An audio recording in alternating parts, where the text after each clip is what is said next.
ain't hunger, that's famine. You better check twice, he's pretty dirty. Viaja en el tiempo a una época donde lo inusual era cotidiano y lo increíble solo un día más. En el salvaje oeste, la vida en la frontera estaba llena de actos extraños que hoy nos dejarían boquiabiertos. Desde cenar con forajidos hasta bañarse una vez al mes, estas costumbres peculiares formaban parte de la vida diaria. ¿Listo para montar?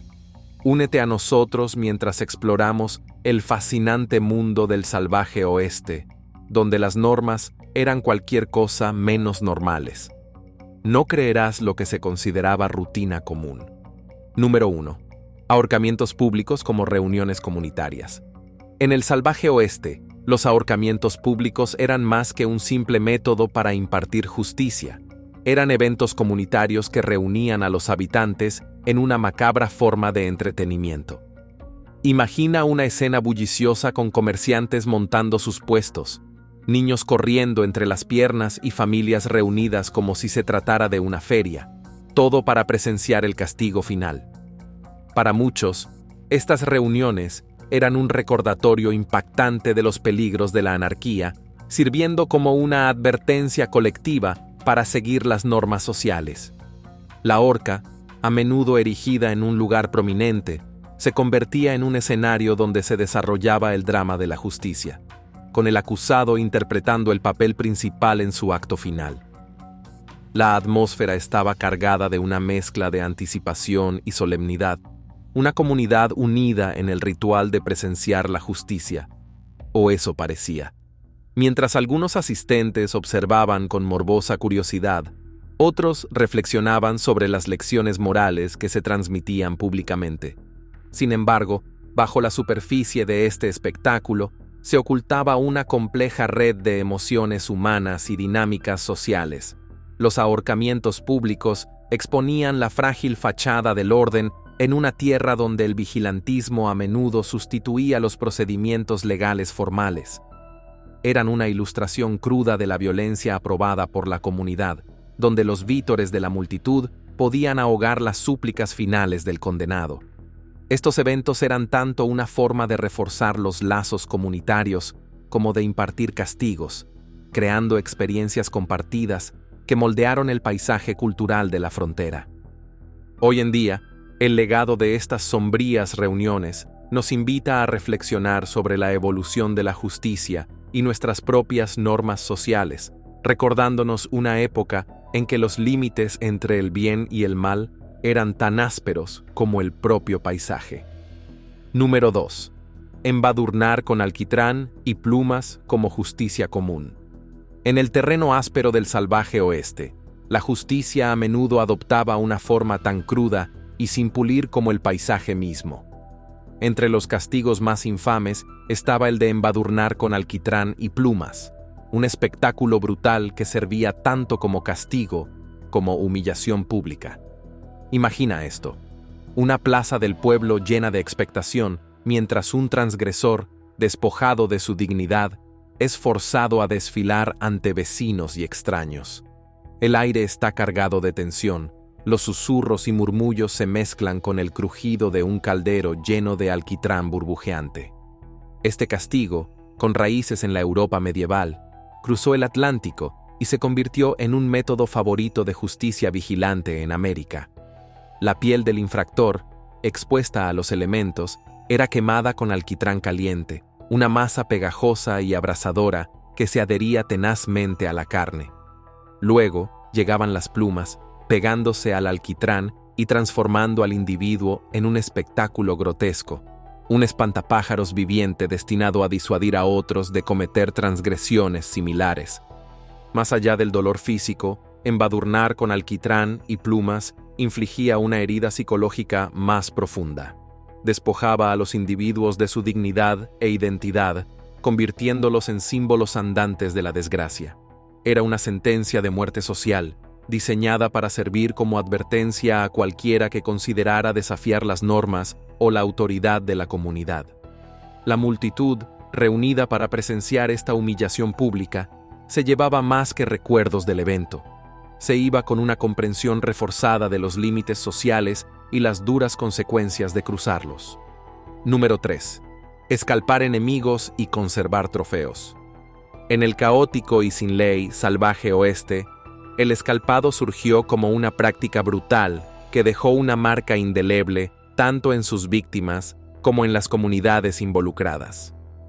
Imagina la dura realidad de la vida en la frontera, donde la supervivencia a menudo significaba adoptar las medidas más extremas. El escalpado no era simplemente un acto de violencia, era un gesto simbólico, un trofeo de conquista que transmitía poder e inspiraba miedo. Inicialmente practicado por tribus nativas americanas como una forma de guerra, el escalpado simbolizaba la victoria y la valentía. Sin embargo, a medida que los colonos europeos invadían las tierras indígenas, este acto espeluznante fue adoptado y reciprocado durante los conflictos. El escalpado se convirtió en una herramienta de venganza y un método de guerra psicológica, dejando cicatrices físicas y un profundo trauma emocional en los supervivientes. El proceso implicaba cortar una porción del cuero cabelludo de una víctima viva o muerta con una hoja afilada, un acto brutal que dejaba al herido con una lesión dolorosa, a menudo fatal. Para aquellos que sobrevivían, las cicatrices físicas eran un recordatorio constante de la violencia sufrida. Las comunidades quedaban marcadas, su tejido social desgarrado por el miedo y el odio que propagaba el escalpado. En esta sombría danza de represalias, los cabelleras se convertían en trofeos, pruebas de dominio y un inquietante recordatorio del ciclo de violencia que asolaba la frontera. Estos macabros recuerdos a menudo eran exhibidos o comerciados, deshumanizando aún más a las víctimas y perpetuando la brutalidad. Número 4. Marcar criminales con hierros calientes para identificarlos. Marcar criminales con hierros calientes era una práctica sombría en el salvaje oeste, un recordatorio de la dura justicia de la frontera. Imagina la escena: una plaza polvorienta del pueblo, el chisporroteo de un fuego mientras las barras de hierro se calientan al rojo vivo y una multitud reunida para presenciar un castigo que dejaba una marca tanto física como simbólica. Este método brutal se empleaba para asegurarse de que las fechorías de un criminal fueran visibles para todos, sirviendo como un emblema permanente de vergüenza. El proceso era tan angustioso como parece. Los infractores, típicamente ladrones o aquellos que habían violado los estrictos códigos morales de la época, eran inmovilizados mientras un hierro candente, a menudo marcado con una letra como L de ladrón, se presionaba contra su piel. El dolor abrasador iba acompañado de la duradera estigmatización que cargaba la marca. Una vez marcados, estas personas quedaban marginadas, incapaces de reintegrarse a la sociedad, ya que la marca servía como un constante recordatorio de sus transgresiones pasadas. Marcar con hierro candente era más que un castigo, era un disuasivo. Reflejaba una sociedad que priorizaba una justicia rápida y visible por encima de la rehabilitación, en un entorno donde los sistemas legales formales eran escasos y las reglas impuestas por la comunidad eran fundamentales. Esta práctica subrayaba las duras realidades de la vida en la frontera, donde mantener el orden a menudo implicaba medidas extremas. Hoy en día, marcar a los criminales sigue siendo un símbolo potente de la naturaleza implacable del salvaje oeste, recordándonos hasta dónde llegaban las comunidades para hacer cumplir su versión de la justicia y el impacto duradero que estas prácticas tenían en quienes llevaban sus cicatrices. Número 5. Los cowboys usando sombreros derby en lugar de los icónicos sombreros vaqueros. En el imaginario popular, los cowboys son inseparables de sus icónicos sombreros de ala ancha Stetson, pero la realidad histórica pinta un cuadro diferente. En el salvaje oeste, el sombrero derby, o bombín, era en realidad el accesorio preferido por muchos cowboys. Esta inesperada elección de moda era más que una simple declaración de estilo. Era una decisión práctica arraigada en la dura e impredecible vida de la frontera estadounidense. El sombrero derby, con su corona redondeada y su construcción robusta, ofrecía durabilidad y protección contra los elementos, un factor crucial para los cowboys, que pasaban largos días bajo el sol y noches en climas impredecibles. A diferencia del Stetson, que posteriormente se convirtió en un símbolo de la cultura vaquera, el derby ya era un sombrero bien establecido, popular en entornos urbanos por su practicidad y asequibilidad. Los cowboys, a menudo prácticos y frugales, encontraron que se adaptaba perfectamente a sus necesidades. Fotografías del siglo XIX muestran a cowboys, como los infames forajidos de la Wild Bunch, luciendo sombreros derby mientras posan con una confianza casual que desafía los estereotipos modernos. Esta elección de accesorio simbolizaba no solo la practicidad, sino también una conexión con las tendencias de moda emergentes de la época, destacando la mezcla de la vida ruda de la frontera con las influencias urbanas. A medida que evolucionó la imagen del cowboy, el Stetson eventualmente eclipsó estas elecciones tempranas de moda, convirtiéndose en sinónimo de la identidad vaquera.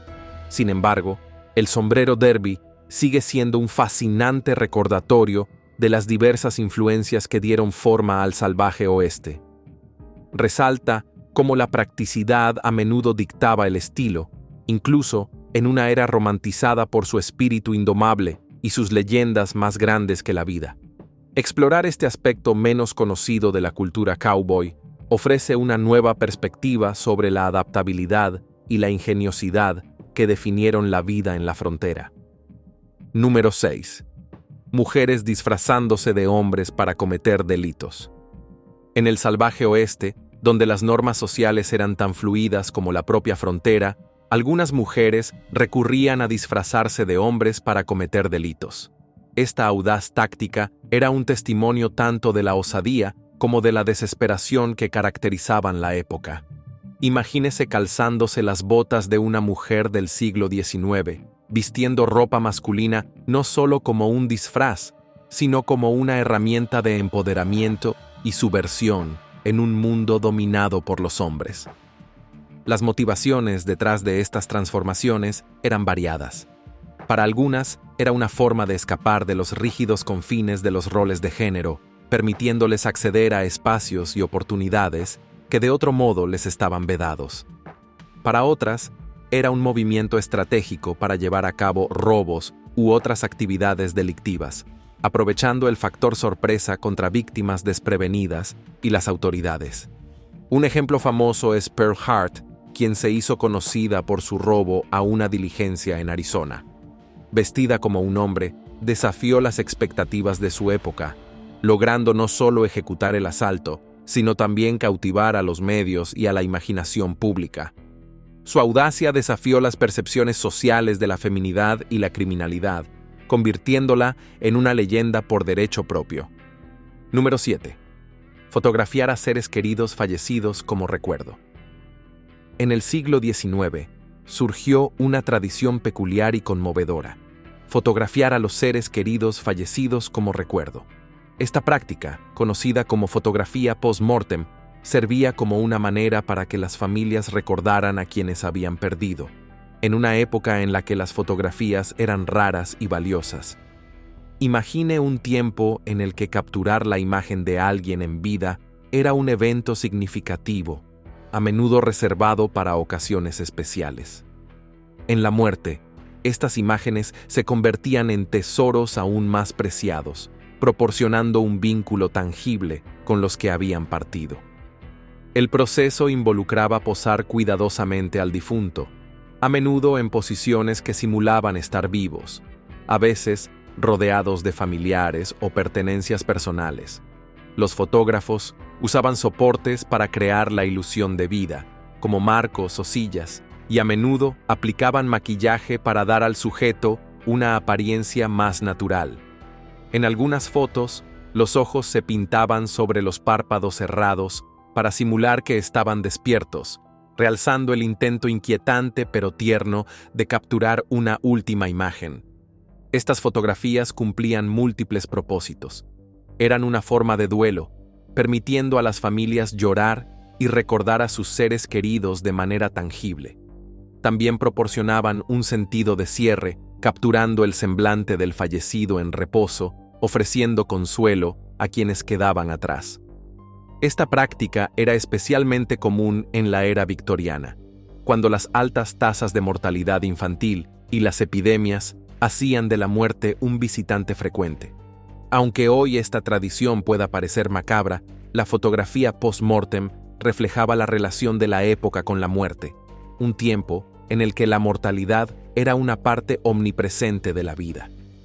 Estas imágenes, aunque sombrías, nos recuerdan el deseo humano de aferrarse a sus seres queridos, incluso cuando parten de este mundo, capturando un momento de quietud y paz en medio del caos de la pérdida. Número 8. Niños montando una vaca para ir a la escuela como medio de transporte. En el salvaje oeste, donde la creatividad era clave para sobrevivir, que los niños montaran una vaca para ir a la escuela era una solución encantadora y práctica ante los desafíos de transporte de la época. Imagine un pequeño pueblo al amanecer, con el sol apenas asomándose en el horizonte, mientras un grupo de niños emocionados sube al amplio lomo de una paciente vaca llamada Bessie. Con un suave empujón, Bessie comenzaba su recorrido por los senderos polvorientos, con un paso firme y seguro, llevando a sus jóvenes pasajeros a la escuela de una sola aula. Este modo de transporte poco convencional destaca la ingeniosidad de las familias de la frontera, que a menudo se veían obligadas a adaptarse con lo que tenían. Los caballos, aunque más rápidos, eran costosos y no siempre estaban al alcance de todas las familias. Las vacas, en cambio, se mantenían principalmente para la leche y la carne, pero su fuerza y temperamento tranquilo las convertían en un medio de transporte sorprendentemente efectivo para distancias cortas. La imagen de los niños montando una vaca trae a la vida el espíritu de aventura y resiliencia que definía la vida en la frontera. En el camino a la escuela, los niños reían y charlaban, mientras el suave balanceo de la vaca añadía un ritmo calmado a sus conversaciones. Era un viaje que convertía la tarea mundana de ir a la escuela en una aventura en sí misma, un recordatorio diario del estilo de vida único que exigía el salvaje oeste. Número 9. Azotes y flagelación pública como castigos legales. En el salvaje oeste, los azotes y la flagelación pública eran castigos brutales que servían tanto como justicia como advertencia social. Imagine una plaza llena de espectadores, el aire cargado de anticipación y un sentido sombrío de deber. El infractor, atado a un poste de madera, esperaba el chasquido del látigo, un sonido que pronto resonaría en medio del silencio de la multitud.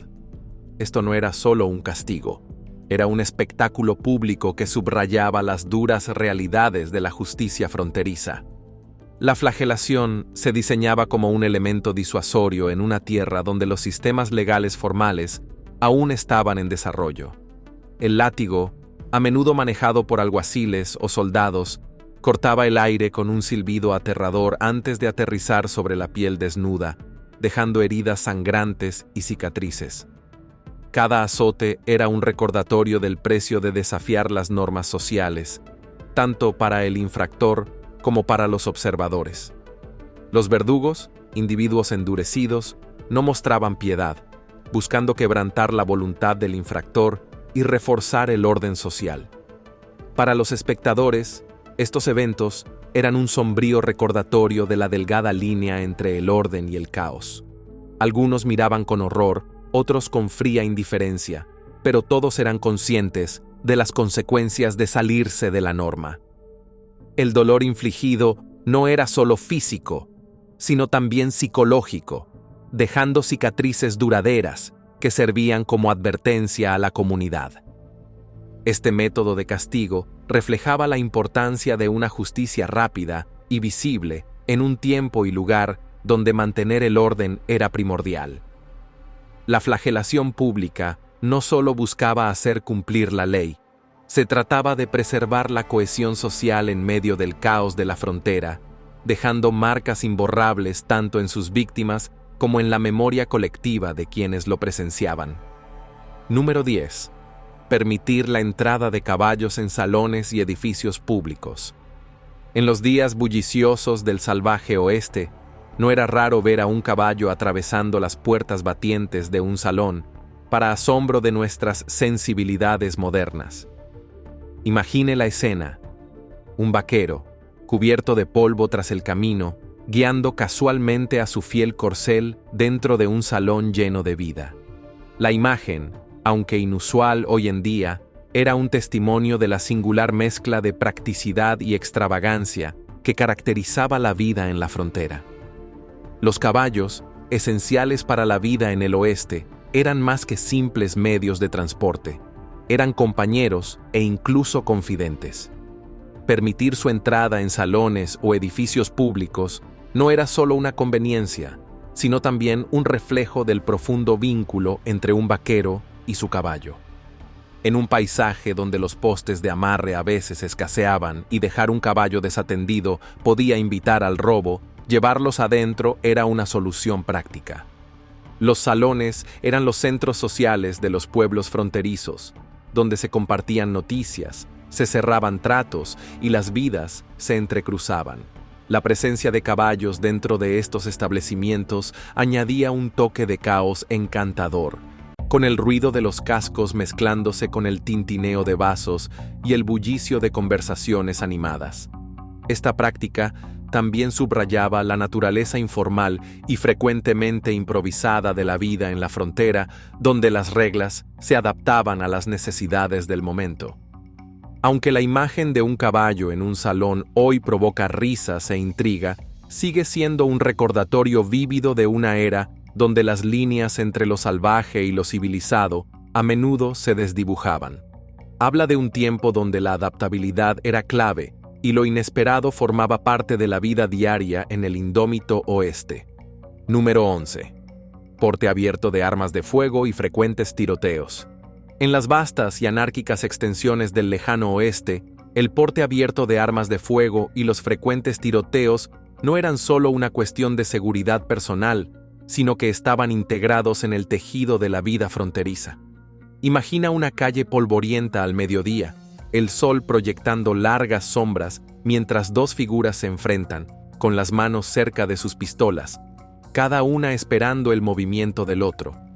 Esta era la realidad de un mundo donde las disputas a menudo se resolvían con balas en lugar de palabras. El porte abierto de armas de fuego era una norma, nacida de la necesidad en una tierra donde las fuerzas del orden eran escasas y a veces estaban a horas de distancia. Colonos, vaqueros y forajidos portaban armas como herramientas de supervivencia y símbolos de estatus. En los pueblos, el sonido de los estribos a menudo se acompañaba del tintineo metálico de un revólver en la cadera, un recordatorio constante del potencial siempre presente de violencia. Los tiroteos, aunque dramáticos, también eran un sombrío testamento de la dureza de la vida en la frontera. Las disputas por tierras, ganado o honor personal con frecuencia escalaban en enfrentamientos mortales. Estos choques, inmortalizados en innumerables relatos y leyendas, eran tanto una forma de afirmar la dominancia como de defensa propia. En una sociedad donde la reputación podía significar la diferencia entre la vida y la muerte, la capacidad para manejar un arma de fuego era una habilidad crucial. Sin embargo, la prevalencia de los tiroteos también resaltaba la fragilidad de la justicia fronteriza. Con la ley oficial a menudo incapaz de seguir el ritmo del rápido crecimiento y el caos de los pueblos fronterizos, las personas tomaban la justicia en sus propias manos, llevando a una cultura donde el tiro más rápido podía determinar el resultado de una disputa. Número 12. Montar caballos por los pueblos e incluso en interiores. En el lejano oeste, donde la frontera entre civilización y naturaleza salvaje a menudo se desdibujaba, montar caballos por los pueblos e incluso dentro de los edificios no era solo una necesidad, sino una peculiaridad cultural que reflejaba el espíritu indomable de la época. Imagina una calle bulliciosa donde el ruido de los cascos sobre las tablas de madera es tan común como las charlas de los habitantes. Los caballos eran compañeros indispensables, y su presencia en los establecimientos no solo se toleraba, sino que se esperaba en algunos casos. Los salones, los centros sociales de los pueblos del lejano oeste, a menudo veían a los vaqueros entrar con sus caballos directamente hasta el bar. Esta práctica era, en parte, práctica. Los postes para atar caballos eran escasos, y dejar un caballo desatendido podría invitar al robo. Pero más que eso, hablaba del estilo de vida del vaquero, donde el caballo no era solo un medio de transporte, sino una extensión de la identidad del jinete. En esos días, un vaquero sin su caballo era como un sheriff sin placa. La vista de un caballo dentro de un edificio, su enorme figura eclipsando el interior de madera, era un testamento de la mezcla única de necesidad y audacia de la frontera. Era una época cuando la practicidad a menudo se mezclaba con lo audaz, creando escenas que hoy parecen sacadas de un cuento exagerado. Estos momentos capturaban la esencia de una sociedad que aún encontraba su camino, donde las reglas eran tan fluidas como los lechos de los ríos y la gente tan ruda como el terreno que conquistaban. Número 13. Los jinetes del Pony Express entregando correo a velocidades vertiginosas. En la época del Pony Express, el lejano oeste presenció una revolución en la comunicación tan emocionante como esencial. Imagina un paisaje donde las noticias de la costa este tardaban meses en cruzar el país.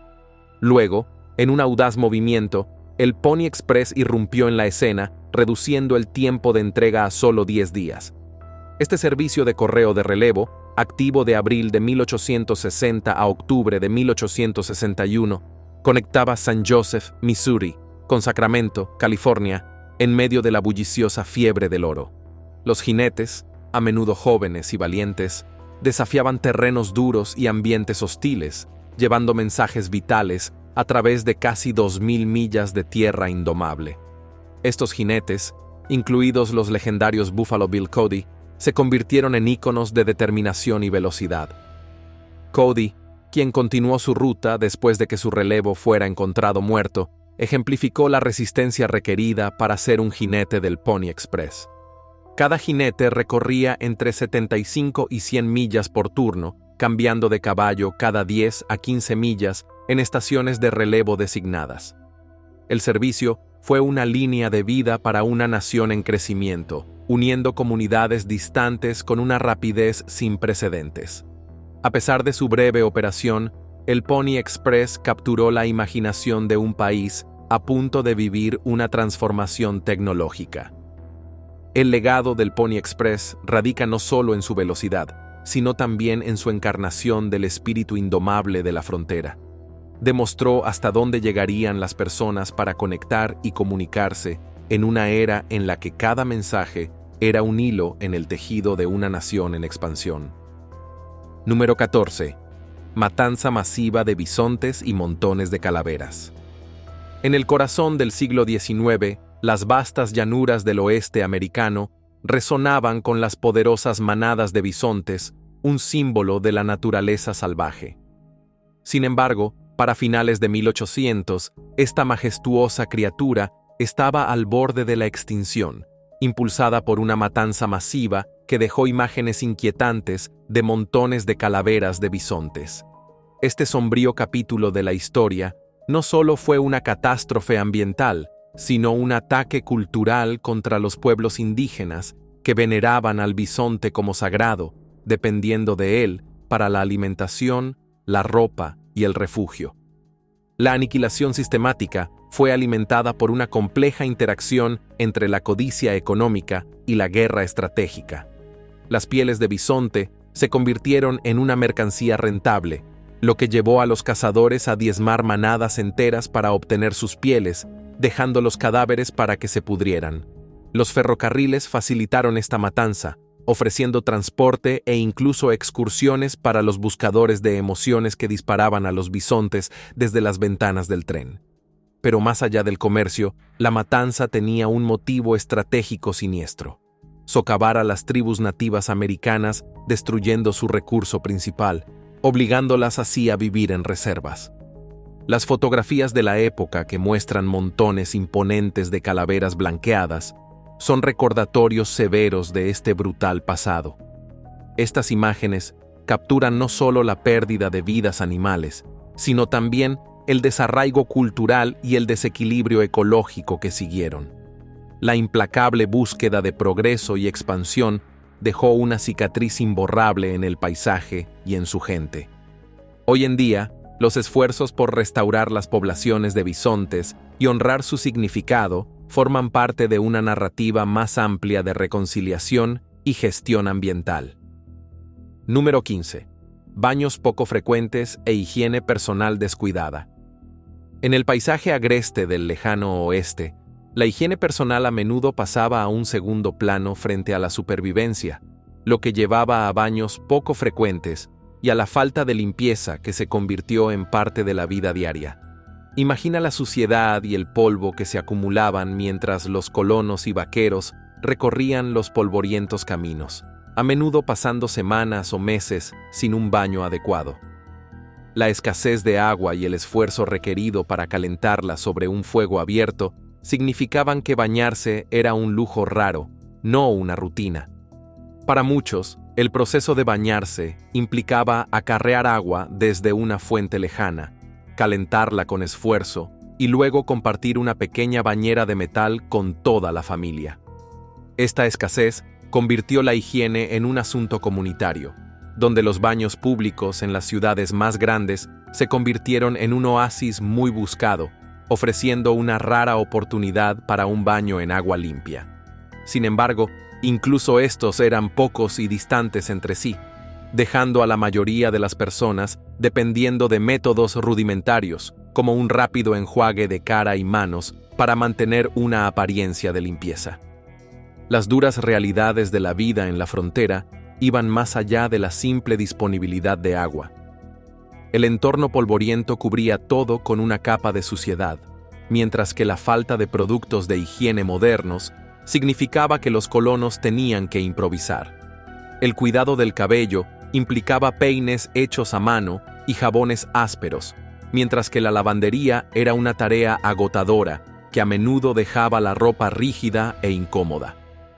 A pesar de estos desafíos, los pioneros del lejano oeste se adaptaron a su duro entorno con resistencia e ingenio. Sus historias de baños poco frecuentes y de higiene descuidada ofrecen una dura visión del pasado, recordándonos la increíble resistencia necesaria para labrarse una vida en la frontera. Estas historias de perseverancia en medio de condiciones difíciles destacan no solo las penurias físicas, sino también el espíritu indomable que definió a aquellos que se atrevieron a llamar hogar al lejano oeste. Gracias por ver otro episodio. Mientras sigues aquí, asegúrate de hacer clic en el video en tu pantalla para más contenido de calidad.